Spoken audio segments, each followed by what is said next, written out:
या अय्युहल्लज़ीना आमनू उदखुलू फिस्सिल्मि काफ़ा, ऐ ईमान वालो इस्लाम में पूरे पूरे दाखिल हो जाओ।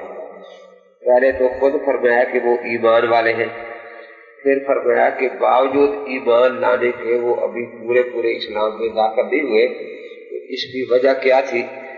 वजह ये है कि कुछ यहूदी हजरत पाक पर ईमान लाए और ईमान लाने के बाद उन्होंने ये मशवरा किया कि तौरात की ऐसी बातें जिनको इस्लाम ने मना नहीं किया उन पर अगर हम भी अमल करते रहे, जैसे मसलन जुमा भी पढ़ लिया, ये इस्लाम का हुक्म है, और जुमा पढ़ने के बाद हफ्ता भी पढ़ लिया जैसे मूसा अलैहिस्सलाम की चीज का हुक्म है, तो इसमें कोई इस्लाम की मुखालफत नहीं होगी।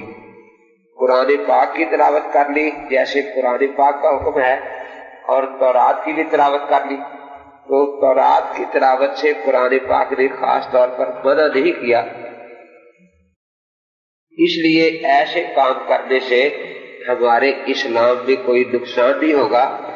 लेकिन इस्लाम जो कामिल दीन है, इसमें अपनी मर्जी का कतई कोई दखल नहीं।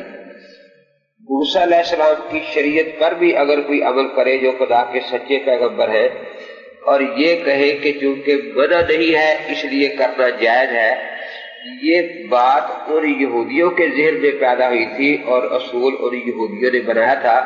तो अल्लाह तबारक व तआला ने इस असूल को रद्द करने के लिए पूरी आयत नाज़िल फरमाई।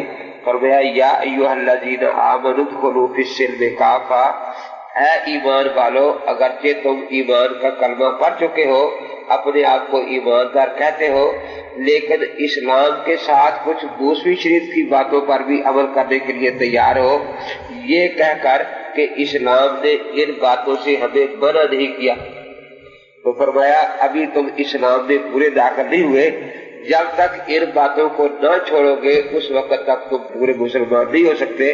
वला तत्तबिउ खुतुवाति शैतान, इस्लाम जैसा कामिल दीन मिल जाने के बाद दूसरी शरीयत के ऐसे मसाइल पर अमल करना जिनसे साफ तौर पर मना नहीं किया, फरमाया कि अब ये मूसा अलैहिस्सलाम की इत्तिबा नहीं बल्कि शैतान की ताबियादारी है।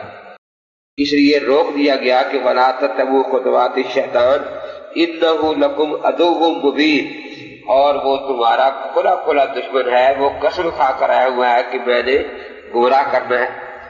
तो इस आयत ने बिदआत की जड़ काट के रख दी कि ये जाए कि इंसान अपनी तरफ से कोई मसला दीन में नया बनाकर दाखिल करे। पहले नबियों की शरीयत के ऐसे मसाइल जो है उन पर भी अमल करने से मना कर दिया गया। फरमाया कि अगर पहली शरीयतों के ऐसे मसाइल पर अमल करोगे जिसमें दीन की तकमील में असर पड़ रहा हो, तो फिर तुम नबी के ताबियादार नहीं, अगरचे तुम दावा करो हम मोमिन हैं लेकिन पूरे मुसलमान और मोमिन नहीं।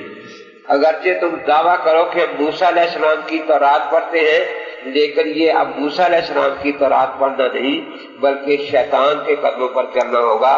और शैतान इस तरह दुश्मनी करता है, वो अपना नाम नहीं देता कि मेरा नाम लेकर के ताबियादारी करो, कभी हम शैतान वाला काम करते हैं, कभी मूसा अलैहिस्सलाम का नाम लेगा, कभी किसी वली का नाम लेगा, और इस तरीके से वो तुम्हारे दिलों में अपनी बिदअत का बीज बो देगा। तुम ये समझते रहोगे कि हम एक नबी की ताबियादारी कर रहे हैं, हालांकि ये दीन से दूरी है।